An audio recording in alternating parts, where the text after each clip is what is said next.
Kelanchal times, हर खबर पर हमारी नजर। नमस्कार, मैं हूं आपके साथ प्रिया। आपका स्वागत करती हूं केलांचल टाइम्स के इस विशेष कार्यक्रम में।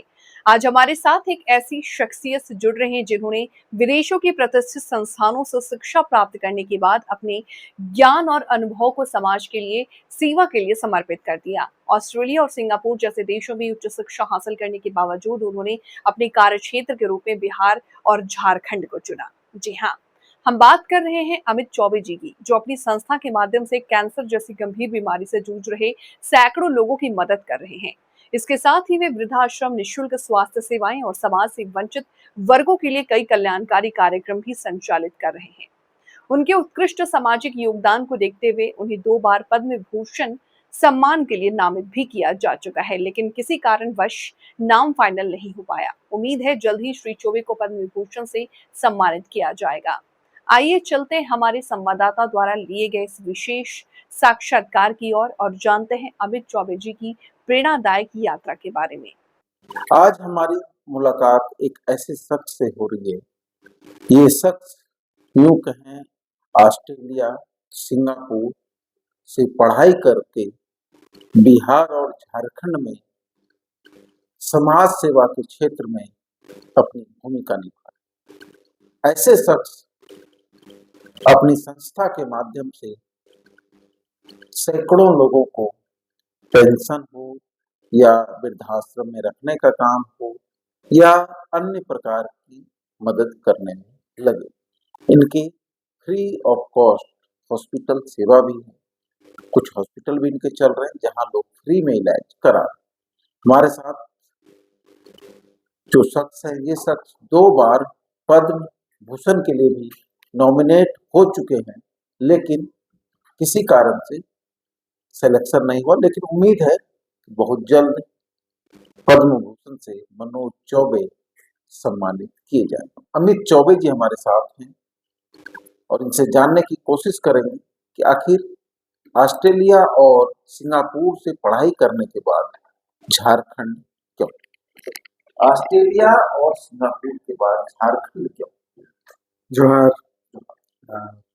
ऑस्ट्रेलिया नहीं, इंग्लैंड सिंगापुर से पढ़ाई करने के बाद जो पढ़ाई मैंने किया वो डेवलपमेंट को फैसिलिटेट करने की पढ़ाई है। जैसे गवर्नेंस एंड डेवलपमेंट पढ़ा, पब्लिक एडमिनिस्ट्रेशन पढ़ा, लीडरशिप पढ़ा। अब ये इस सारी पढ़ाई का जो ग्राउंड पे उपयोग है वो झारखंड, बिहार, छत्तीसगढ़, उड़ीसा को ही ज़्यादा ज़रूरत है, जहाँ पे हम सुदूर क्षेत्र में जाके लोगों के लिए कुछ कर पाएँ, लोगों के जीवन शैली में परिवर्तन ला पाएँ, लोगों के बेसिक लिविंग स्टैंडर्ड्स को बढ़ा पाएँ, एक अच्छा परिवर्तन उनके जीवन में ला पाएँ। तो ये इसके लिए जो कर्म भूमि हो सकती है वो झारखंड, बिहार, छत्तीसगढ़, उड़ीसा ही हो सकती है। इसलिए पढ़ाई करके और बार-बार जाके कुछ ज्ञान लेके आने के बाद मेरा यही ध्येय रहता है कि मैं कैसे अपने सारे लर्निंग को लोगों के डेवलपमेंट में यूज कर पाऊँ, कैसे उस लोगों के विकास को किया जाए। लेकिन घर वाले की तो सर इच्छा ये रही होगी या घर वाले ने आपको इंग्लैंड और सिंगापुर पढ़ने के लिए? मेरे पिताजी शिक्षक हैं और वो शुरू से बचपन से ही ये प्रेरणा देते रहे हैं कि पढ़ना है, बाहर जाना है और लोगों के लिए काम आना है। अपना पेट तो कुत्ता भी पाल लेता है। अगर हम लोगों के लिए काम आ सके तभी हमारी जीवन सफल होता है। तो पिताजी की इसी प्रेरणा से मैं इंडिया से बाहर बार-बार जा पाया। वजीफा मिला, कभी ब्रिटिश गवर्नमेंट ने दिया, कभी सिंगापुर गवर्नमेंट ने दिया और कभी वहाँ पे चांसलर स्कॉलरशिप और बहुत सारा स्कॉलरशिप मिला। कभी इंटरनेशनल ऑप्टिकल सोसाइटी से स्कॉलरशिप मिला, यूएस से। तो ये सब सभी समाज के बड़े लोगों का, पिताजी का और दादाजी, दादी, इन सब लोगों के ही आशीर्वाद से प्राप्त हुआ है। और पिताजी का भी प्रसन्नता रहती है कि मैं लोगों के काम आ रहा हूँ। उनका शुरू से था मानना कि 2 बेटा है तो एक बेटा देश के लिए काम कर ले और एक बेटा लोगों के लिए काम कर ले। तो अभी सर जो आप झारखंड और बिहार में काम कर रहे हैं, कुछ हॉस्पिटल है? जी जी। तो उनको कैसे रन देखिए 3 हॉस्पिटल्स हैं हमारे पास झारखंड में। दुमका में है, जामताड़ा में है और कुचाई में है, सरायकेला, खरसावां, ये सब ट्राइबल वेलफेयर डिपार्टमेंट के हॉस्पिटल्स हैं। और इन हॉस्पिटल्स को जब हम लोगों ने लिया था, उस समय से अभी तक उसके परफॉर्मेंस में 20 गुना बढ़ोतरी हुई है। अगर पहले 10 पेशेंट आते थे, तो आज के डेट में वहाँ पे 150-200 पेशेंट पर डे आते हैं।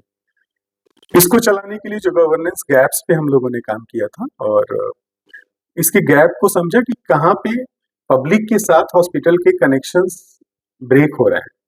तो पता चला कि पहला काम तो है कम्युनिटी के साथ कनेक्ट करना। तो हम लोगों ने कम्युनिटी कनेक्ट प्रोग्राम निकाला, और सप्ताह में 2 दिन हमारा कम्युनिटी के अंदर कैंप लगता है, जहाँ पे हमारी गाड़ी जाती है, लोगों का इलाज होता है और फिर उनको हॉस्पिटल बुलाया जाता है। फिर हमें लगा डिलीवरी एक बड़ा प्रॉब्लम है कि बच्चों की डिलीवरी होनी चाहिए हमारे हॉस्पिटल में। तो हम लोगों ने देखा कि जननी सुरक्षा योजना के साथ कनेक्टेड नहीं है, तो JSY के साथ हम लोगों ने इसको कनेक्ट किया। जो इंसेंटिव सरकार देती है, उस इंसेंटिव को हम लोग भी दे पाए, तो सरकार के साथ कनेक्ट करेंगे तो सरकार ही इंसेंटिव दे देगी। उसके चलते क्या हुआ कि कम्युनिटी का एक भरोसा जगा। तीसरा सबसे इम्पोर्टेंट फैक्टर था डॉक्टर्स, क्योंकि ये सब सुदूरवर्ती क्षेत्र में है, तो यहाँ पे MBBS डॉक्टर या स्पेशलिस्ट डॉक्टर को लेके आना थोड़ा सा कठिन होता है, क्योंकि सबका नए डॉक्टर बनते हैं तो सबके मन में रहता है कि हम किसी अच्छे जगह पे जाएं, अच्छे शहर में जाएं, थोड़ा बड़ा कुछ करें। तो उनको यहाँ पे लेके आने के लिए बहुत तरीके से हमें मोटिवेशन क्रिएट करना पड़ता है। जैसे आप हमारे किसी भी कैंपस में जाएंगे तो 1 मिनट बिजली नहीं कटेगी। कंप्लीट सोलर पे हम लोगों ने अपने तीनों हॉस्पिटल्स को कन्वर्ट कर दिया है। तो हॉस्पिटल में सर क्या क्या सुविधा है? हॉस्पिटल में OPD ही चलता है, इसके अलावा 5 डिपार्टमेंट है, डेंटल है, आई है, गायनी है, पीडिया है, मेडिसिन है, सर्जरी है। सुविधाएं sir, lab, ultrasound, CT scan, दवाई। इसके अलावा ये तो गवर्नमेंट के साथ जो मिला था वो था। हम लोगों ने अपने तरफ से अपने प्रयासों से काठीकुंड दुमका में और नाला जामताड़ा में CT स्कैन मशीन लगाया, जो कि उस क्षेत्र में एकमात्र CT स्कैन मशीन है, चाहे हम दुमका की बात कर लें या जामताड़ा की बात कर लें। और ये 2 ऐसे कल्याण अस्पताल हैं जहाँ पे CT स्कैन है, जो अपने आप में बहुत अनोखी बात है। और इसके लिए वहाँ के भी सारे लोगों को मैं धन्यवाद देता हूँ कि उन लोगों ने हमारे इस प्रयास को सफल बनाने में बहुत मदद किया, चाहे वो माननीय नलिन सोरेन हो, चाहे माननीय स्पीकर रविन्द्रनाथ महतो हो। तो इन सब लोगों के ही सपोर्ट से हम लोग इसको कर पाए। जब आप खुद उधर जाते हैं तो कैसा महसूस करते हैं? लोगों को देखते हैं, भाई गरीब आया है, उनका इलाज नहीं हो रहा, कैसा फील करते हैं अपने आप? फिर वहाँ जब जाते हैं तो हमें बहुत अच्छा लगता है, एक अलग तरह का आनंद आता है, जिसमें हमें लगता है कि कुछ तो सार्थक कर रहे हैं हम अपने होने को। और जिस समुदाय से और जिस तरह के आर्थिक स्थिति और परिवेश वाले लोग आते हैं, उनको देख के लगता है कि अगर ये अस्पताल अपने भूमिका को न निभाए तो शायद हम बहुत बड़े अपराधी होंगे। और जब हम अपनी भूमिका को 100% निभा पा रहे हैं, तो हमें खुद ही लगता है कि ये तो भगवान का आशीर्वाद है, ऊपर वाले की नेमत है कि हम लोग इतना अच्छा कर पा रहे हैं। और बहुत संतुष्टि मिलती है, आत्मीय संतुष्टि मिलती है। और हमारा कहीं से भी टारगेट अपने अस्पताल को, इवन ये सरकारी फैसिलिटी है, लेकिन हम कहीं से भी इसको सरकारी फैसिलिटी का फील नहीं होने देते हैं। हम लोगों ने जो जो चेंजेज किए हैं या जो जो हमने अपग्रेडेशन किए हैं, वो सब इसको प्राइवेट फॉर्मेट में सरकारी हॉस्पिटल के रूप में है। इसके बाद सर हम स्वास्थ्य के अलावा बात करें तो जैसे हम लोग को जानकारी मिली का कुछ वृद्धाश्रम में भी लोगों को रखे हैं, कुछ लोगों को पेंशन भी दे रहे हैं। कुछ वीडियोस को हम हर साल करीब 50 वीडियोस को हर महीने 1,000 रुपया हम देते हैं, जो हमारे सारे एम्प्लॉइज अपने सैलरी से डोनेट करते हैं, जो अपने सैलरी से। हाँ, इसके अलावा हम लोग करीब 35 वैसे बच्चियों का जिनके पेरेंट्स नहीं है या अर्निंग मेंबर का देहांत हो चुका है, वैसे बच्चियों को के स्कूल का 1 साल का फीस देते हैं। तो ऐसे बच्चे की 1 साल का स्कूल फीस। हाँ जी। देखिए, हॉस्पिटल के अलावा समाज सेवा के क्षेत्र में आपने सुना, जिन बच्चे के माँ-पिताजी नहीं हैं, ऐसे बच्चों को के स्कूल फीस 1 साल तक दे रहे हैं। 50 विडो पेंशन दे रहे हैं, जो कि यहाँ के एम्प्लॉय जो है सन्मत के, वो अपने कंट्री से सबको पेंशन के रूप में कहें सहयोग कर रहे हैं। तो ऐसी सीख जो अमित चौबे जी को मिली है और ऐसी जो सेवा कर रहे हैं, ये भी एक काबिले तारीफ है, क्योंकि लोग पैसे कमाने पे फोकस करते हैं, समाज में दूसरे के प्रति दया का भावना कम रखते हुए लोग दूसरे पे ध्यान देते।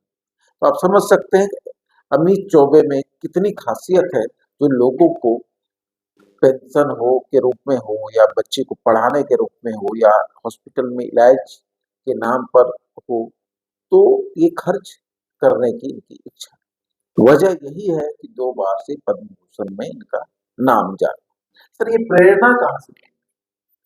सिर्फ प्रेरणा बचपन से ही हमें मिली है, जहाँ पे हमने देखा है लोगों को समाज में कितनी गरीबी है और किस तरह से वो बच्चे जो हमारे साथ कभी स्कूल में थे, हमारे साथ कभी क्रिकेट खेलते थे और समय के साथ वो फिर से उसी जगह पहुंच गए जहाँ से उनको आगे आना चाहिए था। तो वो जो विकास का डिफरेंस दिखता है, वो डिफरेंस कहीं न कहीं इस बात के लिए प्रेरित किया करता है और वही शुरू से प्रेरित किया है कि वो एक समानता होनी चाहिए और लोगों का विकास, जिनका विकास कम हुआ है, उनका विकास ज़्यादा हम करा पाएँ। तो उसी पर्टिकुलर सेगमेंट को टारगेट करके हम ये सारे डेवलपमेंट का कार्य करते हैं। देखिए, बचपन से ही सीख मिली है लोगों की सेवा, समाज का सेवा करना, और आगे भी करते रहेंगे। सन्मत का एक ही ध्येय, हर लोग, हर गरीब का सेवा करना सन्मत का ध्येय रहेगा। केलांचल टाइम्स, हर खबर पर हमारी नजर।